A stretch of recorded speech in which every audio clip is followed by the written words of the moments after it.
Solo levelling का नया chapter आ चुका है और मैं भी वीडियो लेके हाजिर हूँ। पर बता दूं गाइज, ये तो हफ्ते में एक बार आता है। इसके बाद आप मेरा नया एनीमे का एक्सप्लेनेशन देख सकते हो, जिसमें बिल्कुल ऐसी ही सोलो लेवलिंग जैसी स्टोरी है। एक बंदे को ताकत मिलता है ड्रैगन की, तो उसका लिंक मैं आपको डिस्क्रिप्शन और कमेंट में दे दूंगा। इसके बाद ज़रूर जाके उसे देख लेना, और उसका नया पार्ट शायद आज या कल आने वाला है। तो एपिसोड के शुरू में हम संग जिनबू और चाहियन की फोटो यानी सुहो की मॉम और डैड की फोटो को वहीं पे नीचे गिरा हुआ देखते हैं। आवाज आता है, अगर ये लोग होते तो सबसे पहले मैं इनको संभालता, लेकिन ये क्या, तुम सबसे पहले आए हो, लगता है तुम ही हो संग सुहो। और फिर वो उस फोटो के ऊपर पैर देने लगता है। ये देख के सुहो को बहुत ज्यादा गुस्सा आ जाता है। वो सोचता है तो ये बंदा है द एस रैंक एवेकेनर होंग डोंग-सो। और तभी वो पास्ट की बात सोचता है, जब बू जिनचुल ने उससे कहा था होंग डोंग-सो की बायोलॉजिकल छोटा भाई है होंग डोंग-सो। वो एक एस रैंक हंटर है और बहुत ज़्यादा खतरनाक है। सुहो के कहने से कोई भी गार्ड वो सुहो को नहीं दे रहा है, पर अगर कभी वो उसके सामने आ जाए तो बिना किसी सोच के उसे वहाँ से भागना होगा। इस तरफ होंग डोंग-सो वो उसे देख रहा था बहुत ही गुस्से से। सुहो कहता है, होंग डोंग-सो, क्या तुम यहाँ पे बदला लेने आए हो तुम्हारे भाई का? पर अब क्या, जब मैंने तुम्हारे भाई को मारा ही नहीं। तुम्हारे भाई को मारा है एक बंदा जिसका नाम था कैंग तासिक। ये सुन के वो सोचता है, ये बच्चा आखिर क्या कह रहा है? यह तक कि सिर्फ मुझे नहीं बल्कि ये कैंग तासिक के बारे में भी जानता है। और कहता है, मुझे बर्बाद नहीं, मैं यहाँ पे मेरे भाई की बदला लेने नहीं, मैं बस यहाँ पे इसीलिए आया हूँ उस बंदे को देखने जिसने मेरे प्लान को बर्बाद किया। ये सुन के सुहो कहता है, होंग डोंग-सो, चलो कहीं और जाके लड़ते हैं। पर ये सुन के वो गुस्से में कहता है, मैं तुम्हारी बात आखिर क्यों सुनूं? सुहो तभी गुस्से में दरवाजे में जोर से पंच मारता है। वो दरवाज़ा वो जगह जैसे कि टूटने लगता है। पर वो तभी बाहर निकलते हुए कहता है, देखो मेरे अंकल मेरे बारे में चिंता कर रहे होंगे, और यहाँ पे हंटर्स को और सिक्योरिटी कंपनी को आने में 5 मिनट भी नहीं लगेंगे। क्या तुम अब भी मेरे साथ जाना नहीं चाहते? ये सुन के वो हंसता है और सोचता है, शिटी ब्रैट।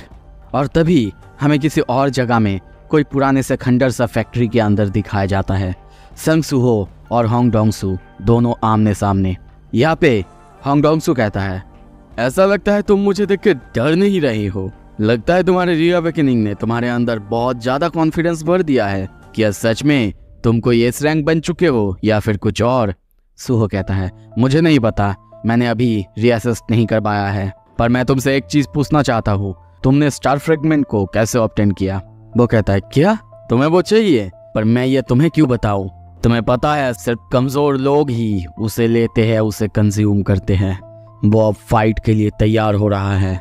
और उसे कहता है, रीअवेकनिंग के बाद शायद तुम बहुत एक्साइटेड होगे, तुम एक एस रैंक बन चुके हो। पर मैं तुम्हें बता दूं, क्योंकि तुम अनअवेयर हो, हर एस रैंक एक जैसा नहीं होता। और वो अपना पावर, अपना ऑरा रिलीज करता है, जो कि सच में बहुत खतरनाक था। सुहो देख के सोचने लगता है, ये बंदा सच में ली मिनसियांग से तो काफी ज्यादा स्ट्रांग लग रहा है। पर अगर सच बताओ, ये पहली बार है जब मैं किसी एस रैंक से फाइट करूंगा। ओके, मैं भी देखना चाहता हूँ। और तभी वो बहुत तेजी से उसकी तरफ जाता है दौड़ के, पर इंस्टेंटली होंग डोंग-सो वो अपने पैरों से जमीन पे जोरदार एक लात मारता है, जिससे बाकी जमीन उसका एक हिस्सा उठ के सीधा सुहो को जाके लगता है। सुहो एकदम ऊपर उठ जाता है। डोंग-सो यहीं पे नहीं रुकता, वो एक खतरनाक पंच भी उसके ऊपर करता है और कहता है, तो तुम एक समनर टाइप हो? सीरियसली, एक समनर हो के तुम मेरे साथ लड़ना चाहते हो? अपने उस डार्क ह्यूमन या फिर कुछ को लाओ जो कि तुम्हारे पावर है। उसके पंच से सुहो काफी ऊंचा उठ चुका है और सीधा छत पे जाके लगता है। पर तभी नीचे आते ही वो जब सामने देखता है, उसके सामने होंग डोंग-सो था। वो फिर से अपने पैरों से एक खतरनाक हमला उसके ऊपर करने वाला था, पर सुहो उसकी अटैक को डॉज करता है और सीधा उसकी फेस पे एक जोरदार किक मारता है। यह किक बहुत ज्यादा खतरनाक था, पर इससे भी उसे कुछ नहीं हुआ था। हंसते हुए वो उसकी तरफ देखता है और कहता है, अरे मुझे तो खुद ही हुआ। और वो सुहो के ऊपर एक के बाद एक पंच मारने लगता है और हंसते हुए कहता है, क्या सच में तुम मुझे अपने प्योर स्ट्रेंथ से मारना चाहता है।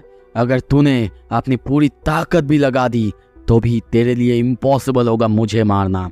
पर सूहो बस उसे देख रहा था और सोच रहा था, इसे देखने के बाद मुझे ना डर लग रहा है और ना ताकत में कोई डिफरेंस, क्योंकि मैं जब अपने पास्ट के बारे में सोचूं, जब अपने ट्रेनिंग के बारे में, तो मैं वैसा प्रेशर फील नहीं कर पा रहा हूँ जैसा कि मैंने वहाँ करा था।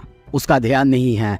ये देख के होंग डोंगसो कहता है, सच में तू ज़्यादा कॉकी नहीं हो रहा है बच्चे, फाइट के समय किसी और चीज़ के बारे में सोच रहा है। वाह। और तभी वो एक और खतरनाक पंच सूहो को मारता है। वहाँ पे धूल उड़ जाता है, पर तभी वो चौंकता है क्योंकि उसके हाथ में कुछ अजीब सा था।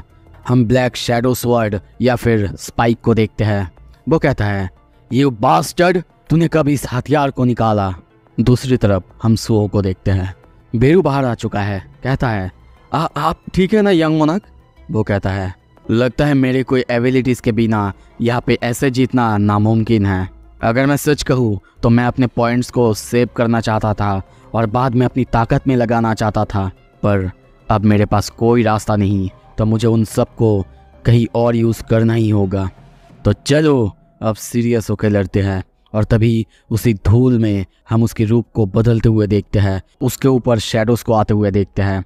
और तभी वहाँ पे सूहो अपना ऑरा रिलीज़ करता है और उसके सामने आके कहता है, तो फिर होंग डोंगसो अब शुरू करें दूसरा राउंड। और अब हम देखते हैं नोटिस में उसने अलग अलग आइटम्स को क्रिएट करा है जिनकी की ग्रेड रेयर है, हीरोइक है, और उसका रूप पूरी तरह से बदल चुका है। पहली बार सूहो को हम एक किंग की तरह, एक शैडो मोनार्क की तरह देख रहे हैं। और यहाँ पे पहली बार मुझे उसे देख के संग जिनबू की याद आ रहा है। उसकी स्टेटस विंडो को देखते हैं, उसमें उसकी ताकत बहुत ज़्यादा बढ़ चुका है। यहाँ तक कि सिर्फ स्ट्रेंथ नहीं, बहुत कुछ बढ़ चुका है। और वो अब कहता है, ओके चल, अब मैं अपनी पूरी ताकत के साथ तुझसे फाइट करूँगा। पर होंग डोंगसो देखते हुए कहता है, तो मुझे इस सब से नहीं हरा सकता, सिर्फ कुछ पहनने के बाद। पर वो मन में सोच रहा था, ये सब आखिर इसके पास कहाँ से आया और कैसे। पर तभी उसे कुछ हिट करता है। वो अपने सामने उस डार्क रिपल को देख के उसकी बॉडी जैसे कि कांपने लगता है। और तभी उसे सब कुछ याद आने लगता है। संग जिनबू अपने पास्ट लाइफ, अपने पास्ट मेमोरी के बारे में, जहाँ पे संग जिनबू उससे कह रहा था, तो तुम्हारा नाम ग्रीड कैसा होगा, क्योंकि तुम लोभ की वजह से मरे। तुम क्या सोचते हो इस बारे में? क्या तुम्हें पसंद है होंग डोंगसो? और तभी शायद उसे यहाँ पे अपने पास्ट लाइफ में हुए शैडोज की बात याद आता है, जहाँ पे वो संग जिनबू का सिर्फ एक शैडो था और उसने उसे बुरी तरह से मारा था। उसकी आंखों में हम उस डर को देख सकते हैं। हम संग सूहो को देखते हैं, वो अपने उसी रूप में है और अपने सामने उसे देख रहा था, पर उसे कुछ अजीब लग रहा था। ये रूप, ये उसे अभी पसंद नहीं आ रहा था और वो नहीं चाहता अभी वो अपने इस रूप के साथ उससे फाइट करे।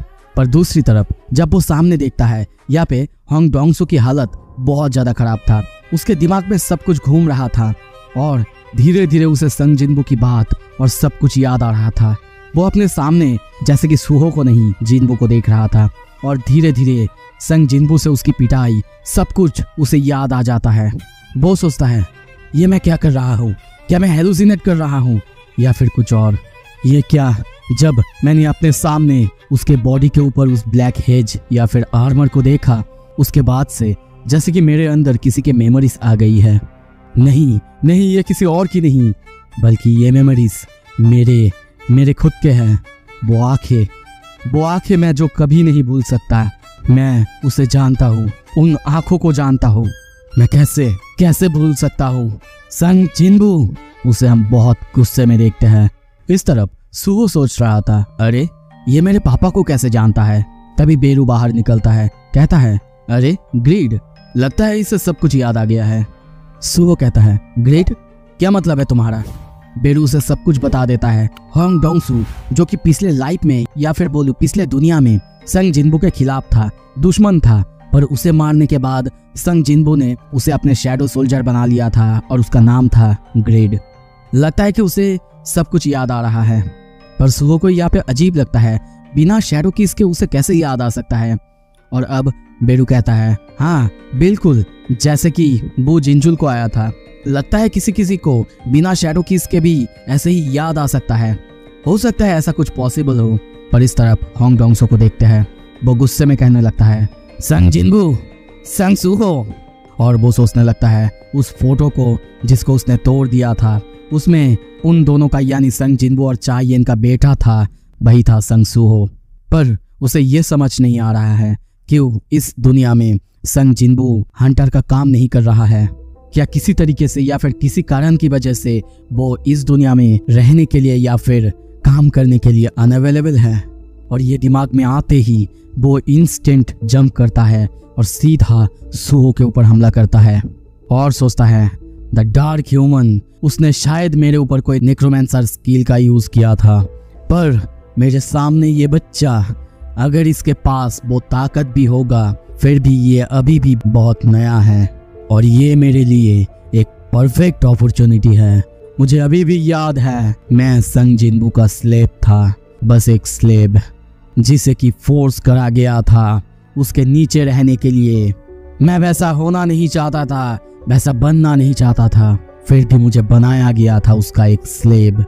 और अब तूने जैसे मुझे ह्यूमिलिएट किया था संग जिनबू, मैं उसका बदला लेने के लिए तेरे बेटे को ही खत्म कर दूंगा और तुझे तेरे बेटे को खोना होगा। तभी वो अपने हाथों की तरफ देखता है। इस तरफ संग सूहो ने अपने हाथों में आर्मर पहन लिया था और उसके हाथों में हम एक शैडो डैगर को देखते हैं। वो कहता है, होंग डोंगसो, और उसके हाथ में कट लगाता है और अब एक के बाद एक स्लैश करता है। डोंगसो के बॉडी में कई जगह पर हम खून निकलते हुए देखते हैं। डोंगसो को समझ नहीं आ रहा था सडनली ये इतना ताकतवर कैसे हो गया। अब सूहो अपने हाथ पीछे खींचता है और शैडो की दुनिया से अपने मर्जी से अलग अलग आइटम्स में से वो किसी भी आइटम्स को समन कर सकता है बहुत ही आसानी से। और उन्हीं में से वो एक बड़े से तलवार को बाहर निकालता है और सीधा उसके ऊपर हमला करता है। होंग डोंगसो की हालत यहाँ पे बहुत खराब हो चुका था। उसे समझ नहीं आ रहा था ये इतना ताकतवर कैसे हो गया और उसके पास ऐसे अलग अलग तलवार कैसे आ सकता है। क्या संग जिनबू के पास ऐसी एबिलिटीज कभी थी भी? इस तरफ तभी सूहो के वहाँ पे बेरू को देखते हैं जो कि इम्प्रेस हो रहा था क्योंकि सूहो पहले से बहुत ज़्यादा ताकतवर हो चुका है और वो मिडिल ऑफ द बैटल में भी ताकतवर हो रहा है। उसकी टैक्टिक्स जो कि बहुत बहुत अच्छा हो रहा है। और तब वो सोचता है, माय लेग, मैं बेरू ये कहने की जरूरत कर रहा हूँ पर मैं बहुत जल्द देख रहा हूँ आपका बेटा आपके साथ फाइट कर रहा है। इस तरफ सूहो उसके ऊपर एक के बाद एक हमला कर रहा है। उसकी हमले से होंग डोंगसो की हालत बहुत खराब हो रहा था। वो बस अपनी आंखों के सामने जैसे कि संग जिनबू को ही देख रहा था और उसे लग रहा था जैसे कि संग सूहो नहीं बल्कि संग जिनबू से वो फिर से मार खा रहा है। पर यह उसे मंजूर नहीं था। इसी वजह से गुस्से में वो वहाँ पे जोरदार एक ब्लास्ट करता है और ऊपर जंप करता है। और अब देखते हैं वो वहाँ से भागना चालू करता है। सोचता है अभी के लिए मैं यहाँ से जा तो रहा हूँ पर ये भागना नहीं, मैं और ताकतवर बनूंगा और सब कुछ के लिए प्रिपेयर होऊंगा। कुछ दिन के लिए चाहे मुझे छुपना ही क्यों ना पड़े पर मैं उन सबको किडनैप करूंगा जो भी तुम्हारे क्लोज होगा और उसके बाद मैं तुम्हें थ्रेटन करूंगा। पर तभी उसके ऊपर हम संग सूहो को देखते हैं। वो जंप करता है, वो डर चुका है और यहाँ पे हम जोरदार एक ब्लास्ट होते हुए देखते हैं। वहीं पे अब हम देखते हैं संग सूहो ने अपना तलवार शायद उसके अंदर घुसा दिया था और अब वो जानता है वो मरने वाला है। इसीलिए वो कहने लगता है, शिट, क्या तुम भी मुझे अब अपना स्लेव बनाओगे? ओके, कोशिश करो पर मैं भी रेजिस्ट करता रहूँगा तब तक जब तक कि मैं कर सकता हूँ। बहुत ज़्यादा डेस्परेटली कोशिश करूँगा, जितना डेस्परेटली मैं तुम्हें मारना चाहता हूँ, तुम्हें और संग जिनबू को भी। ये सुन के तभी सूहो कहता है, व्हाट अ ग्रेडी ड्रीम। इसका बस सपना देखो तुम, ऐसा सपना जो कभी पूरा नहीं होने वाला। तुम कभी मेरे पापा तक पहुंच भी नहीं सकते, तुम तो मुझे भी नहीं हरा सकते। फिर कोशिश करना पहुंचने की उन तक। ऑल्दो मुझे पता नहीं कि तुम्हारे अंदर अभी क्या चल रहा है। और तभी होंग डोंगसो चिल्लाता है, संग सूहो। पर तभी सुहो उसे वहीं पे खत्म कर देता है। एपिसोड के शुरू में हम देखते हैं notice level up skill increased strength उसका लेवल अप हो चुका है। सुहो को हम वहीं पे खड़े हुए देखते हैं और वहीं पे हंग डोंगसो की बॉडी को गिरा हुआ देखते हैं। चारों तरफ खून और खून। सुहो उसे देख के कह रहा था, ये हंग डोंगसो, इसने बिना चाबी के अपने पास्ट को याद करा। इसका मतलब ये मेरे पापा को बहुत ज़्यादा हेट करता था। वैसे बेरू, कैसा होगा अगर मैं इसे एक शैडो सोल्जर बना लूँ तो? बेरू कहता है, मुझे लगता है ये एक ऑनर की बात होगी। पर सुहो सोच रहा था, एक शैडो सोल्जर बनना ये एक पनिशमेंट जैसा है। तुम बोल सकते हो कि मरने के बाद भी तुम किसी का नौकर बन के रह रहे हो, चाहे उसमें तुम्हारी मर्जी हो या ना हो। उनके पास अपने सेंस ऑफ सेल्फ होते हैं, वो अपने हिसाब से जजमेंट कर सकते हैं और एक्ट कर सकते हैं। पर अगर मैं सच कहूँ तो शैडो इक्विपमेंट उनमें बस पावर इम्ब्यूट करना ही होता है। ये बिल्कुल कार्मा जैसा है कि तुम्हारे बॉडी से सोल जाने के बाद भी उसका कुछ काम हो रहा है। और तभी वो आगे जाता है, हंग डोंगसो को हाथ दिखाते हुए कहता है, अराइज। और ये कहते ही वहाँ पे चारों तरफ से शैडोज उसके बॉडी के अंदर जाने लगता है। पर तभी नोटिस आता है, शैडो एक्सट्रैक्ट करने से तुम फेल हो चुके हो, तुम्हारे पास अभी सिर्फ 2 अटेम्प्ट ही बचे हुए हैं। ये देख के सुहो को थोड़ा सा चीर आता है। वो गुस्से में उसकी तरफ देखता है और कहता है, जैसा कि मैंने एक्सपेक्ट करा था, तुम रेजिस्ट कर रहे हो, हाँ हंग डोंगसो, अराइज। और वो फिर से कहता है, पर फिर से वो फेल होता है और उसके पास अब सिर्फ एक ही अटेम्प्ट बचा हुआ था। ये देख के तभी बेरू चिल्लाने लगता है, ग्रीड, यू स्काउंड्रेल, तो यंग मोनार्क की शैडो सोल्जर बनने से खुद को रेजिस्ट कैसे कर सकता है? पर तभी सुहो उसके पास बैठता है, उसके बॉडी के ऊपर हाथ देते हुए कहता है, शायद तुम सच में शैडो सोल्जर बनना नहीं चाहते होगे। इतना तुम्हारे मन के अंदर हेट्रेड और सब कुछ भरा हुआ है। पर चाहे तुम जितना भी रेजिस्ट कर लो, चाहे तुम्हारे अंदर कितना भी गुस्सा क्यों ना भरा हुआ हो, मुझे कोई इच्छा नहीं तुम्हारे जैसे एक विलेन को समझने की। अभी के लिए मुझे सिर्फ ताकत चाहिए, सिर्फ ताकत, और मैं तुम्हें यूज़ करूँगा। अगर मुझे ये फोर्स से यूज़ करना पड़े फिर भी मैं करूँगा, हंग डोंगसो। और फिर से वो उसके तरफ गुस्से में देखता है और कहता है, अराइज। सीन शिफ्ट होता है, दूसरी तरफ हमें गाड़ी को आते हुए देखते हैं। उसमें से सोईजोंग और बू जिनचुल को आते हुए देखते हैं। वो दोनों दौड़ के इस तरफ आ रहे थे, उन्होंने आवाज़ सुना था। पर तभी सामने से सुहो एंटर करता है और कहता है, ओह तुम दोनों यहाँ पे क्या कर रहे हो? वो लोग सुहो को देख के चौंक चुके हैं। सुहो कहता है, ओह लगता है हंटर एसोसिएशन को नोटिस मिल चुका था। बू जिनचुल कहता है, तुम सेफ हो? यहाँ पे आखिर क्या हुआ था? इंट्रूडर वो कौन था? सुहो कहता है, ये डोंगसो था। हाँ ये क्लोज था, पर अब सब कुछ खत्म हो चुका है। बू जिनचुल सोचता है, क्या इसका मतलब हंग डोंगसो अभी? सुहो हंसता है और कहता है, हाँ मैं जीत चुका हूँ। और तभी वो अपने हाथों में उसके गनक्लेट को दिखाता है, जिसमें हम देखते हैं ग्रीड अब कोई उसका शैडो सोल्जर नहीं, बल्कि उसने अपना एक हीरोइक ग्रेड का गनक्लेट बना लिया है, जो कि सच में बहुत बहुत ज़्यादा ताकतवर है। सीन शिफ्ट होता है, हम माना मेजरमेंट सेंटर के नीचे बहुत सारे रिपोर्टर्स, बहुत सारे लोगों को देखते हैं। एक बंदा बाहर आता है, उसकी रैंक बहुत कम आया था, वो एक डी रैंक का अवेकन हुआ था, जिसकी वजह से वो बहुत ज़्यादा दुखी था। एक बंदा उसे चीयर अप कर रहा था। तभी हम देखते हैं वहीं पे एक और बंदा उसे देख रहा था और सोच रहा था, 4 डी रैंक और 2 ई रैंक, अब तक बस यही आए हैं। पर ये तो अच्छी बात है ना। हाँ मैं मानता हूँ मैं इस रैंक नहीं बन सकता शायद, पर बी रैंक या फिर ए रैंक कुछ तो हो सकता हूँ ना। तभी वहाँ पे सुहो को बुलाया जाता है। सुहो जा रहा था, वो बंदा उसे देख के सोचता है, ओह ये बंदा, इसके बाद मैं हूँ। पर तभी सुहो को फिर से बुलाया जाता है और सुहो वहाँ पे हंसते हुए आगे बढ़ता है। इस तरफ वो बंदा अभी भी सोच रहा था, प्लीज प्लीज भगवान इसे एक ई रैंक बना देना, और कुछ भी नहीं चाहिए मुझे। पर तभी सबको अनाउंस करा जाता है साउथ कोरिया के नए एस रैंक हंटर के बारे में, और वो एक रीअवेकनर है। उसके बारे में सबको बताया जाता है। जिसन प्रेजेंट इंसिडेंट में जो हुआ था, उसमें जो हीरो था जिसने सबको बचाया था, ये वही है। और सब उसके लिए चीयर करने लगते हैं, उससे सवाल करने लगते हैं। पर सुहो को यहाँ पे कुछ भी समझ नहीं आ रहा था। ऊपर से हम देखते हैं बू जिनचुल ये सब कुछ देख रहा था और कहने लगता है, तो सुहो अब एक एस रैंक हंटर है, जैसा कि उसने प्रॉमिस करा था। मीटिंग में वहाँ पे हम सबको देखते हैं, सब इस बारे में बात करने लगते हैं कि सुहो जल्दी एक नेशनल लेवल हंटर बन जाएगा।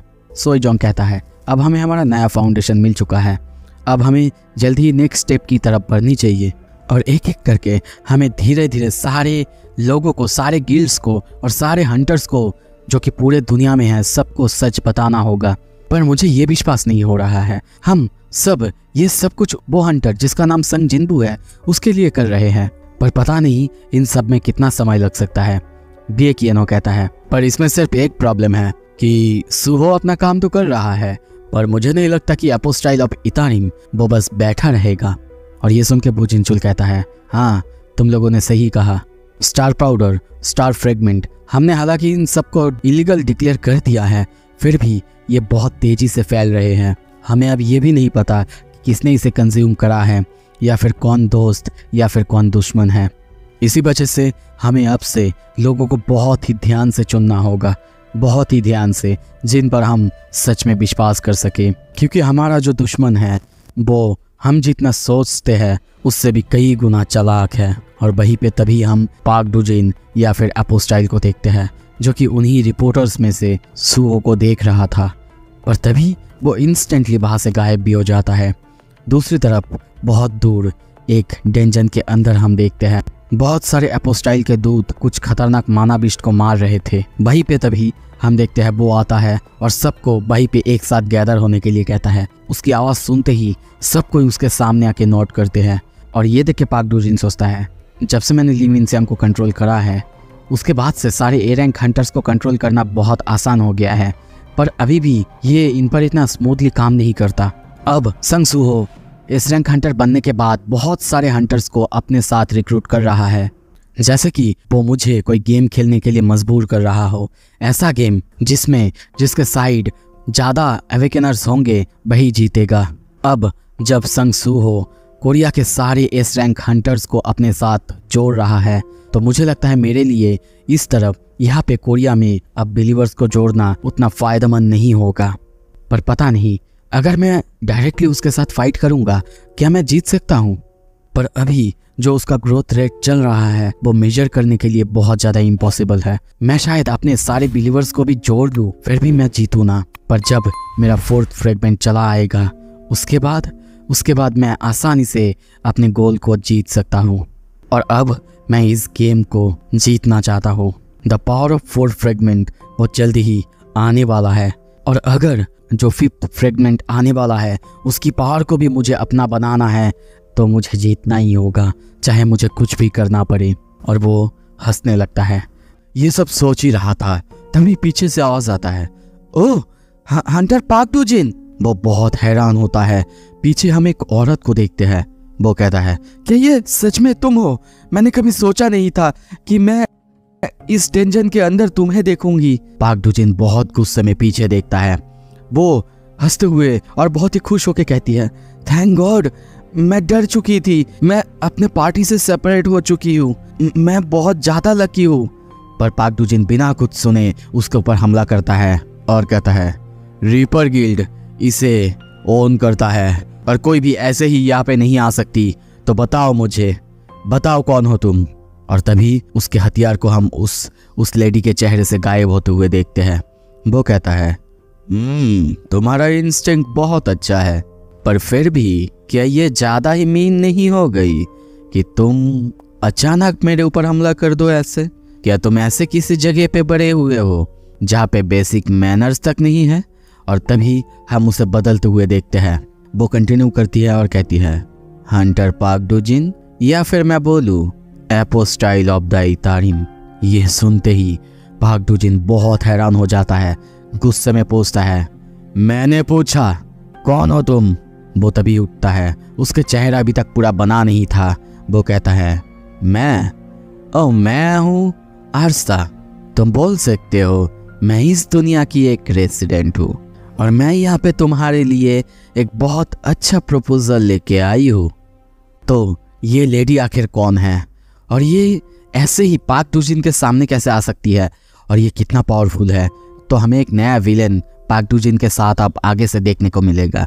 अगर आपको देखना है ये कौन है और इसका आखिर क्या प्लान है। तो आगे की वीडियोस देखने के लिए आपको सब्सक्राइब करना होगा। और हाँ, तब तक आप मेरा नया वीडियो हंटर ओरिजिन देख सकते हो, उसमें सारे हंटर्स की बैक स्टोरी आपको देखने को मिलेगा। तो चलिए मिलते हैं अगले हफ्ते। Thank you so much video देखने के लिए। Stay tuned.